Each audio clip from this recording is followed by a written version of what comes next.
저희는 오늘 이 시간 두 입장이라는 제목의 말씀을 듣도록 하겠습니다. 저희가 수요일 저녁마다 구약의 파노라마를 통해서 말씀을 듣고 있습니다. 구약의 파노라마잖아요. 이 파노라마라는 게 중요한 게 뭐냐면 이 흐름이 있다라는 겁니다. 처음부터 끝까지가 독립된 이야기가 아니라 하나의 쭉 연결된 이야기라는 사실이죠. 그래서 이 파노라마를 알기 위해서는 저희가 일단 전체를 알기 전에 바로 직전에 무슨 이야기를 했는지 알아야 합니다. 지난주에 했던 내용은 요셉에 대한 내용이었습니다. 어떤 모션이었죠? 요셉, 채색 옷을 입은 요셉이었습니다. 그리고 요셉이 애굽으로 들어갔습니다. 애굽에서 유대인들이 생겨났습니다. 그리고 다시 애굽으로 들어갔습니다. 오늘의 이야기는 여기서 시작이 됩니다. 이 다음 모션은 지금 먼저 간단하게 하고 이야기를 하도록 하겠습니다. 400년입니다. 400년. 이 4000년이랑 비슷하죠? 좀 작아야 돼요. 400년, 속박, 모세, 이 세 가지입니다. 400년, 속박, 모세. 힘이 나시죠? 쉽기 때문에 다시 한번 해보고 말씀을 시작하도록 하겠습니다. 400년, 속박, 모세. 이것만 기억하시면 오늘의 말씀은 아주 잘 이해하실 수 있습니다. 요셉이 애굽에 들어간 이후에 어떤 일이 있었나요? 유대인들이 생겨났습니다. 유대인들이 생겨났다는 게 도대체 무슨 말인가 살짝 이해가 안 되실 수도 있는데요, 이 말은 아주 중요한 의미를 가지고 있습니다. 하나님께서 약속을 지키신 거예요. 어떤 약속이냐면 아브라함에게 하셨던 약속입니다. 이 약속을 우리는 아브라함 언약이라고 부릅니다. 이 아브라함 언약의 내용은 어떤 것인지 창세기 12장 2절에 나와 있습니다. 다 같이 한 목소리로 읽도록 하겠습니다. 내가 너로 큰 민족을 이루고 내게 복을 주어 내 이름을 창대하게 하리니 너는 복이 될지라. 자, 여기서 가장 중요한 것은 바로 큰 민족을 이룬다라는 약속입니다. 아브라함을 통해서 그냥 한 가족이 복을 받는 것이 아니라 이 아브라함을 중심으로 큰 민족이 생겨난다는 이야기입니다. 이 약속을 한 번만 하신 게 아니에요. 또 해주셨습니다. 바로 창세기 15장 5절 말씀입니다. 다 같이 한번 읽어보도록 하겠습니다. 그를 이끌고 밖으로 나가 이르시되 하늘을 우러러 무별을 셀 수 있나 보라. 또 그에게 이르시되 내 자손이 이와 같으리라. 아브라함에게 약속하신 건 큰 민족을 이루겠다고 하시고 그리고 자손이 별과 같이 많게 하셨다라고 약속하셨습니다. 이 아브라함 언약은 매우 중요합니다. 근데 여기서 이상한 점이 발견됩니다. 무엇이냐면 아브라함에게 아들이 몇 명 있었죠? 2명 있었습니다. 누구죠? 이스마엘과 이삭입니다. 근데 이 이스마엘은 쫓겨나요. 그 족보에 들어가지 못합니다. 분명히 하나님께서 약속하시길 아브라함아 너의 자손이 많아질 거야. 너의 자손이 하늘의 별과 같이 많아질 거야 말씀하셨는데 아들은 한 명뿐이에요. 그럼 이 아들 이삭은 아들을 많이 낳았을까요? 이삭의 아들은 몇 명이죠? 2명입니다. 에서와 야곱이죠. 근데 이 에서도 족보에서 쫓겨납니다. 이상하지 않습니까? 분명히 많은 자손을 주시겠다고 했는데 아들을 한 명만 주셨어요. 뭔가 이상합니다. 도대체 어떻게 하시려고 이러시는지 궁금해집니다. 근데 바로 그때 야곱이 아들을 13명을 낳습니다. 근데 이 13명도 모자라요. 13명이 아무리 아들을 많이 낳는다고 해도 별과 같이 많아질 수는 없는 거잖아요. 그럼에도 불구하고 하나님의 약속은 이루어지고 있었습니다. 바로 요셉을 통해서입니다. 요셉을 통해서 애굽에 들어간 이스라엘 백성들이 점점점 많아졌습니다. 생육하고 번성해서요 엄청나게 많아졌습니다. 그래서 야곱 가족이, 야곱 일가가 이스라엘 민족이 되었습니다. 이것이 바로 하나님의 약속입니다. 이게 몇 명이나 되었는지 한번 추산해 보면 출애굽할 때, 그러니까 애굽에서 나올 때 이스라엘 백성들이 장정, 성인 남성만 60만이었습니다. 이걸 통해 알 수 있는 건 뭐냐면 어린아이와 여성들까지 포함하면 대략 200만에서 300만 정도 되는 엄청난 민족들이 탄생한 거예요. 이것을 하나님께서 약속하신 것입니다. 어떤 약속이냐면 아브라함에게 하신 약속을 지키신 것이죠. 이렇게 큰 민족이 된 이스라엘 민족입니다. 근데 이 이스라엘 민족들이 커지고 많아지니까 사람들이 생각이 복잡해지는 거예요. 이걸 둘러싸고 두 입장이 등장하게 됩니다. 첫 번째 입장은 바로 사람의 입장입니다. 사람의 입장은 불신입니다. 먼저 이스라엘 민족이 이렇게 300만이나 되는 거대한 인구가 되니까 가장 걱정하게 된 사람은 어떤 사람들일까요? 바로 애굽의 정치인들이었습니다. 예를 들면 이런 거예요. 우리나라에 저기 다른 나라 사람들이 와서 200만, 300만이 되면 우리나라는 인구가 많음에도 불구하고 그 정도가 되면 걱정되겠죠. 이상하다. 우리나라가 어떻게 되려고 이렇게 되지? 걱정이 될 겁니다. 애굽 사람들의 생각도 똑같았습니다. 애굽 지배층의 입장을 오늘 본문에서 잘 보여주고 있습니다. 출애굽기 1장 10절 말씀입니다. 다 같이 읽도록 하겠습니다. 자, 우리가 그들에게 대하여 지혜롭게 하자. 두렵건대 그들이 더 많게 되면 전쟁이 일어날 때 우리 대적과 합하여 우리와 싸우고 이 땅에서 나갈까 하노라 하고. 아멘. 어떻게 말하고 있나요? 이들이 더 많아지면 전쟁이 났을 때 우리를 배신할 수도 있다. 또 우리를 버리고 나갈 수도 있다 라고 이야기를 하고 있는 겁니다. 다시 말해서 이 이스라엘 백성들이 많아지니까 애굽 정치인들의 입장에선 부담이 되는 거예요. 걱정이 되는 겁니다. 그래서 어떤 일을 하게 될까요? 그것은 이제 곧바로 이어지는데요. 이제 이 사람들의 생각이란 게 지혜롭게 하자라고 말했어요. 애굽 사람들이 우리가 지혜롭게 하자. 그럼 애굽 사람들이 옛날 사람들이니까 지혜로워봤자 얼마나 지혜로울까 생각하실 수가 있습니다. 근데 놀랍게도 이 애굽 사람들의 생각이 지금도 통용되는 곳이 있습니다. 요즘 국제 정세가 어떻죠? 굉장히 복잡하고 어렵습니다. 이 국제 정세를 설명하는데 국제 정치 이론들이 있어요. 이 이론 가운데 가장 많은 사람들이 따르는 이론이 바로 현실주의 국제정치 이론입니다. 현실주의 국제정치 이론 하니까 굉장히 어려워 보이는데 간단합니다. 모든 국가의 관계를 파워로 보는 거예요. 파워, 힘, 군사력, 경제력으로 보는 것입니다. 근데 이 파워로 보기 때문에 어떤 일이 벌어지게 되냐면 옆 나라가 있는데 이 옆 나라가 아무리 착한 지도자가 할지라도 상관없습니다. 이 나라 사람들이 얼마나 착한지 관심이 없어요. 이 나라가 우리나라를 얼마나 친한지 관심이 없습니다. 오직 단 하나, 파워만 봅니다. 어떤 일이 벌어지게 되냐면 우리나라가 10의 파워를 가지고 있고 옆 나라가 10의 파워를 가지고 있어요. 괜찮습니다. 동등하니까요. 근데 옆 나라가 어떻게 하다 보니까 좀 경제가 잘 살게 돼서 파워가 11이 됐어요. 그럼 저는 어떻게 해야 될까요? 이웃 나라가 11이 되었으니까 축하해줘야겠다. 잘 되고 있다. 말하면 될까요? 국가의 입장에서 이러면 안 되는 겁니다. 저 사람들이 11의 파워를 가졌어? 우리도 11의 파워를 가져야 돼. 힘을 길러야겠죠. 근데 우리가 또 11의 파워를 길렀어요. 그럼 옆 나라는 어떻게 될까요? 쟤네가 우리를 따라오네? 그럼 우리는 12의 파워를 가져야겠다. 이런 일이 반복되고 반복되면서 결국은 국가 간의 무한 경쟁이 벌어진다는 것입니다. 근데 국제정치 이론, 현실주의 국제정치 이론의 핵심이 뭐냐면 믿을 수 없다라는 거예요. 바로 불신입니다. 이 불신은 인간의 본성에 가장 적합합니다. 그렇기 때문에 이 현실주의 이론이 가장 많은 지지를 받는 거예요. 우리는 그 누구도 믿을 수 없어요. 친한 사람도 믿을 수 없습니다. 친한 국가도 믿을 수 없습니다. 아무도 믿을 수 없어요. 왜냐하면 그들은 사람이기 때문이죠. 이 믿을 수 없음, 불신이라는 것이 바로 사람의 입장입니다. 애굽의 정치인들도 이스라엘 민족을 믿을 수가 없는 거예요. 얘네들이 전쟁이 나면 어떻게 할까? 우리 편을 들어줄까? 안 들어줄까? 믿을 수가 없는 겁니다. 그럼 어떻게 해야 되죠?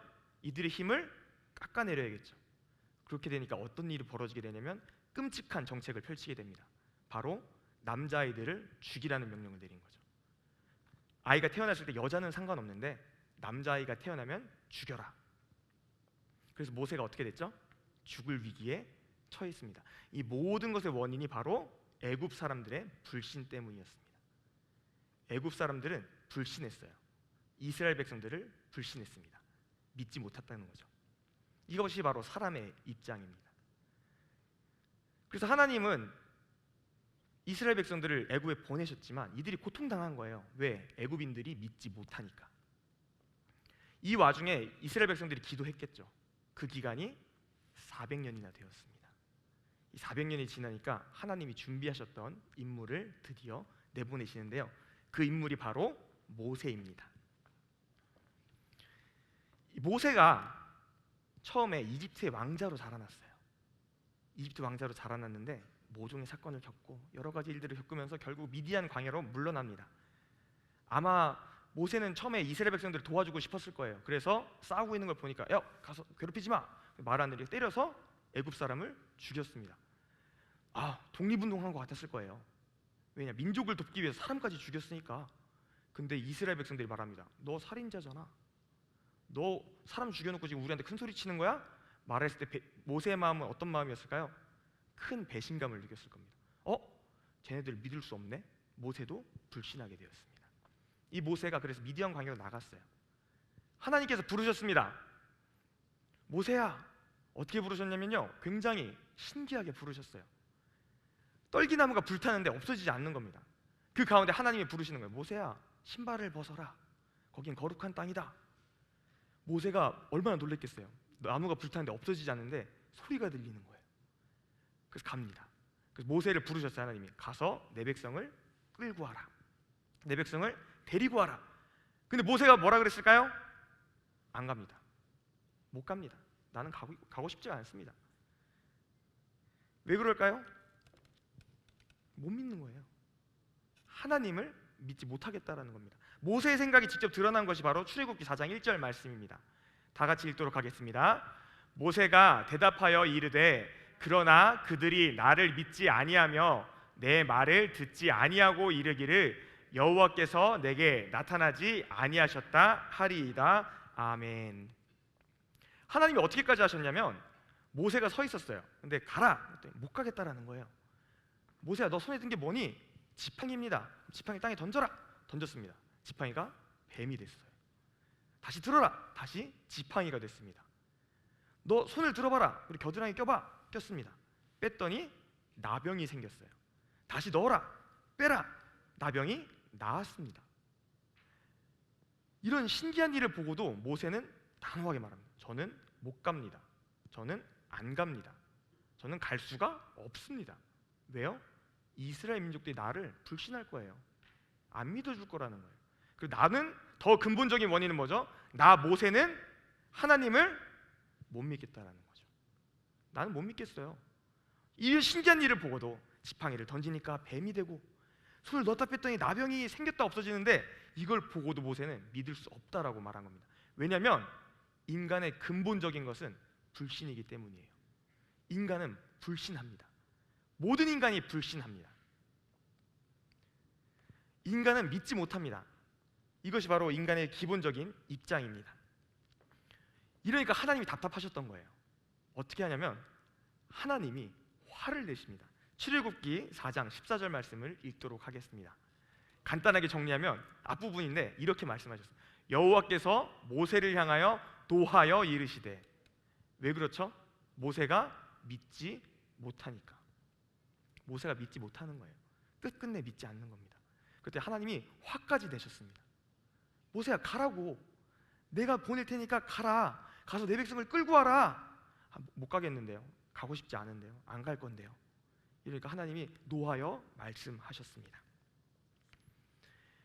사람은 이렇게 믿지 못합니다. 우리가 모세의 이야기를 들으면서 어떻게 저렇게 답답할 수가 있나, 어떻게 저렇게 우스울 수가 있나 생각할 수 있어요. 그러나 우리를 돌아봐야 됩니다. 우리도 믿지 못할 때가 많습니다. 저부터 뭔가 일이 잘 안 될 때마다 걱정하면서 하나님이 날 도와주지 않는 건가 생각할 때가 너무나도 많습니다. 왜냐하면 우리 모두 인간이기 때문이죠. 사람이기 때문이죠. 사람이기 때문에 믿지 못합니다. 불신합니다. 근데 여기서 두 번째 입장이 등장합니다. 바로 하나님의 입장입니다. 하나님의 입장은 신실입니다. 앞서 말씀드렸다시피 하나님께서 이스라엘 민족들을 300만이나 되는 거대한 민족으로 만드신 이유는 딱 한 사람, 아브라함에게 한 약속을 지키시기 위함이었습니다. 이 아브라함에게 한 약속을 지키시기 위해서 이스라엘 백성들을 애굽으로 보내셨고요. 이 애굽에서 300만이나 되는 거대한 민족으로 만드셨던 겁니다. 물론 위기도 있었어요. 이 400년간의 속박입니다. 이 400년간의 속박 동안 이스라엘 백성들이 고달팠겠죠. 엄청나게 괴로웠을 겁니다. 저는 이집트를 가본 적이 없는데 이집트를 갔다 오신 분들의 이야기를 들어보면 피라미드를 볼 때 딱 두 가지 놀란다고 합니다. 이건 공통적으로 나왔던 의견이었어요. 첫 번째, 피라미드가 생각했던 것보다 더 크다라는 겁니다. 우리가 사진으로 보는 거랑 비교가 안 된대요. 압도적으로 커서 어딜 가나 보인다고 합니다. 우리도 보면 롯데타워가 어딜 가나 보이잖아요, 서울에서. 그것처럼 피라미드가 어딜 가나 보인다라는 거예요. 근데 두 번째 놀라는 건 그 거대한 피라미드를 사람이 만들었다라는 겁니다. 엄청나게 힘들었겠죠. 엄청나게 많은 노동력이 들어갔을 겁니다.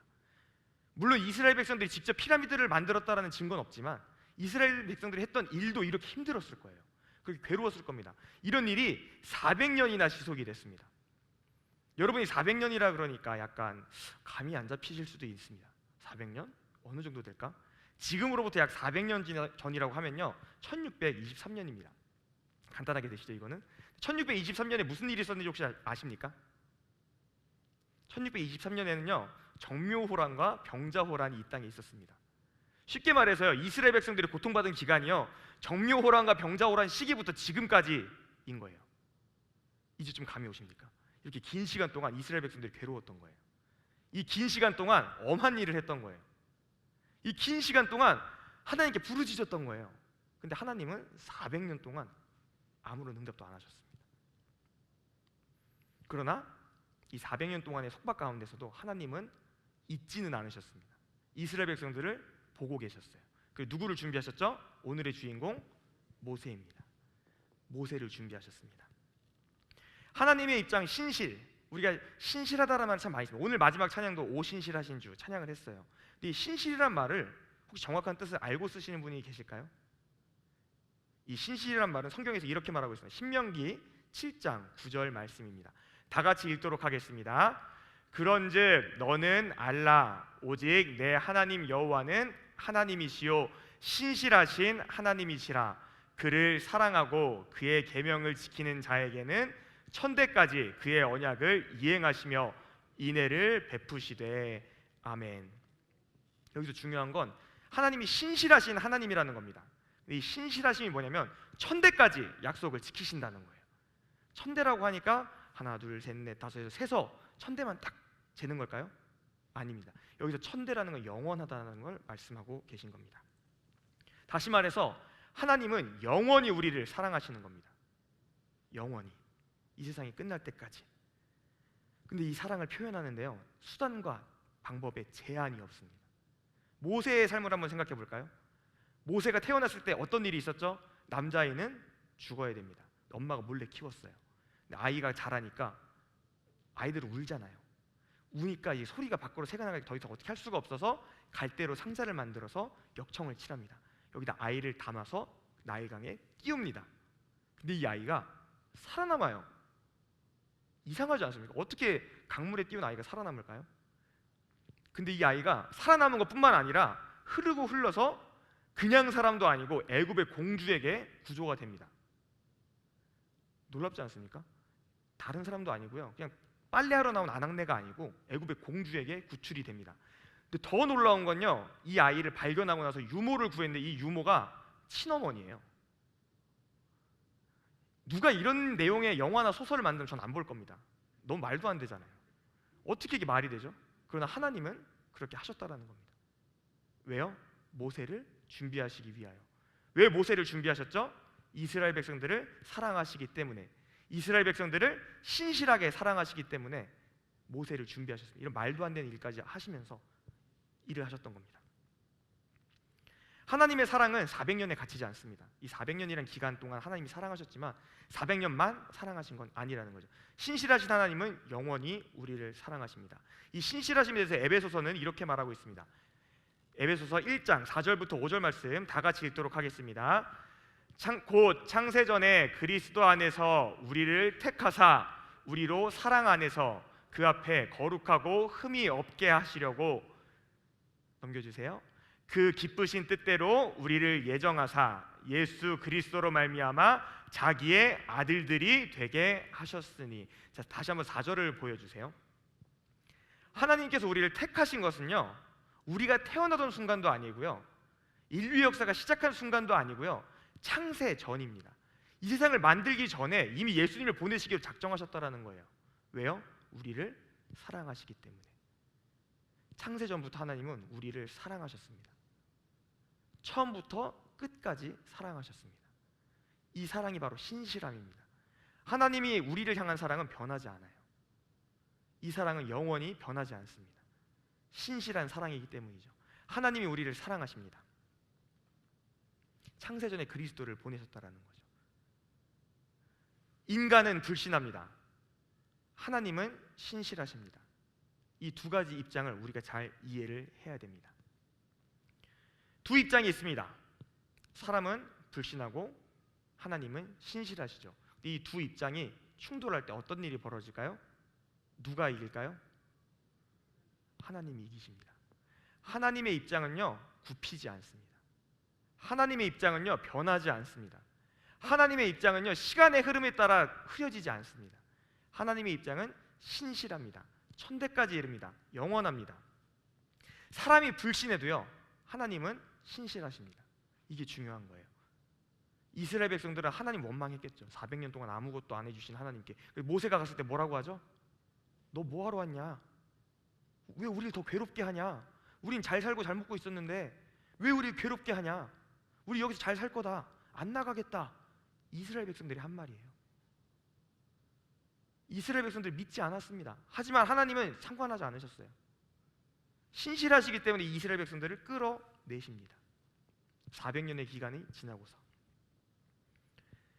하나님의 신실하심은요, 이스라엘 백성에게만 있는 것이 아닙니다. 우리에게도 적용되고 있습니다.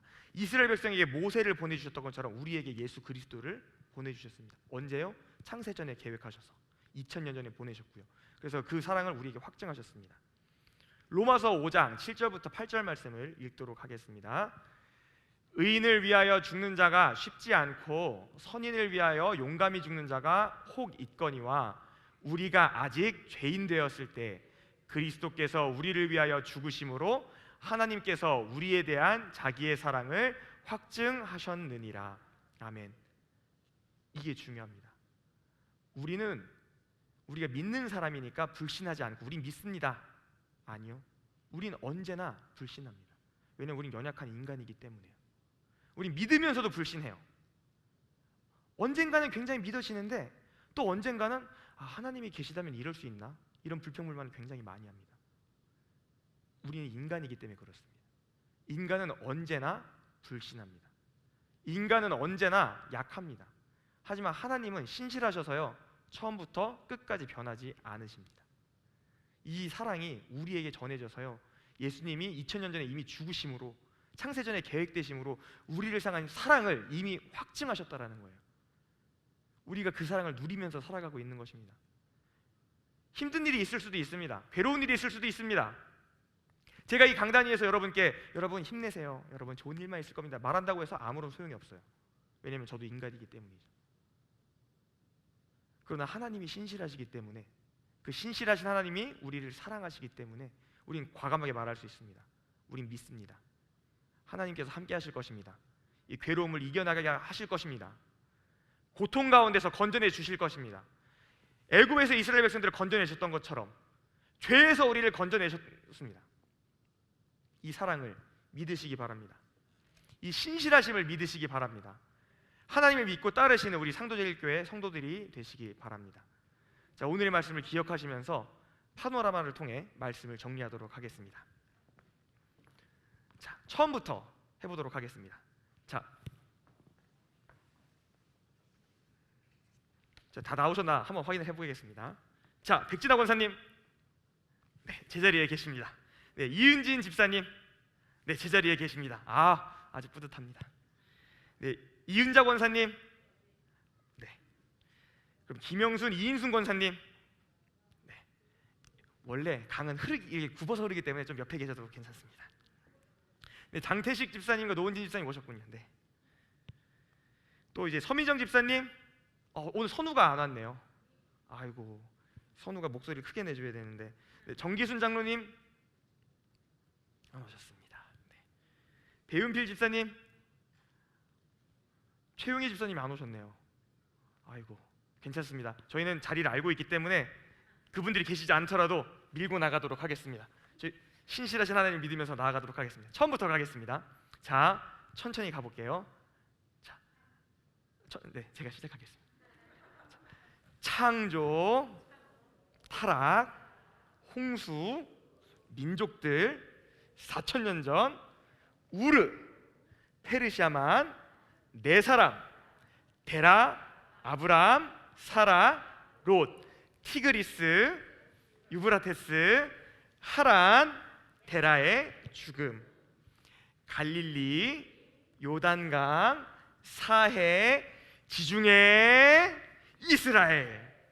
이스마엘, 이삭, 에서, 야곱, 요셉, 애굽, 유대인, 애굽. 그 다음에 여기서부터 오늘 배울 겁니다. 400년, 4,000년보다 작아야 됩니다. 400년 손을 이렇게 구부려야 되죠. 속박, 묶인 거예요. 그 다음에 이 상태에서 바로 오른손 들어서 모세. 자, 다 일어나시고요. 자, 다 천천히 일어나셔서 처음부터 끝까지 한번 해보도록 하겠습니다. 잘 기억하셔야 됩니다. 자, 준비되셨나요? 가보도록 하겠습니다. 조금 천천히 갈게요. 잘 따라오셔야 됩니다. 시작하겠습니다. 창조, 타락, 홍수, 민족들, 4,000년 전, 우르, 페르시아만, 네 사람, 데라, 아브람, 사라, 롯, 티그리스, 유프라테스, 하란, 데라의 죽음. 갈릴리, 요단강, 사해, 지중해, 이스라엘.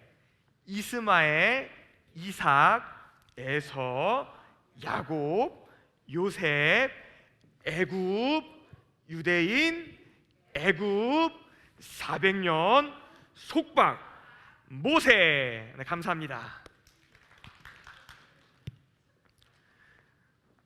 이 흐름을 잘 기억하셔야 됩니다. 요셉이 애굽에 들어가서 400년 동안 속박이 있었고요. 그다음에 민족이 되었습니다. 이 배운 내용들을 이제 저희가 적지 않으면 잊어버려요. 교재 17페이지를 펴시기 바랍니다. 17페이지를 펴시면요, 빈칸이 빵빵 뚫어져 있는데요, 거기 24번, 25번이 저희가 적어야 될 장소입니다. 아마 오늘 잘 들으셨다면 한 분도 빠짐없이 다 적으실 수 있을 거라고 생각합니다. 24번, 25번. 24번이 두 개예요. 두 개. 칸이 이렇게 있고 이렇게 두 개가 있습니다. 그리고 25번이 있습니다. 혹시나 잘못해서 24, 25, 26까지 내려가시면 안 됩니다.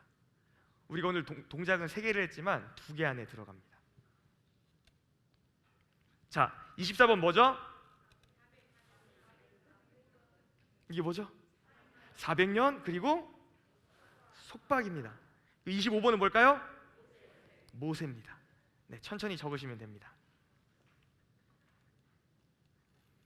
다 적으셨나요? 아직 못 적으신 분들 계신가요? 천천히 적으셔도 괜찮습니다. 400년, 속박, 모세. 이 오늘 배운 내용입니다. 자, 다 적으셨으면 기도하고 마무리하도록 하겠습니다. 기도하겠습니다. 살아계신 하나님 아버지, 은혜와 사랑을 감사합니다. 오늘도 주님의 은혜 가운데 말씀 듣고 또한 모션도 배웠습니다. 우리는 불신하지만 하나님께서 신실하시기 때문에 우리를 인도하시고 또한 어려움 가운데서 건지시고 우리를 지키실 줄로 믿고 나아갑니다. 우리와 함께하여 주시고 영원히 우리를 사랑하여 주셔서 주님 앞에 나아갈 수 있도록 힘과 능력 더하여 주시고 인도하여 주시옵소서.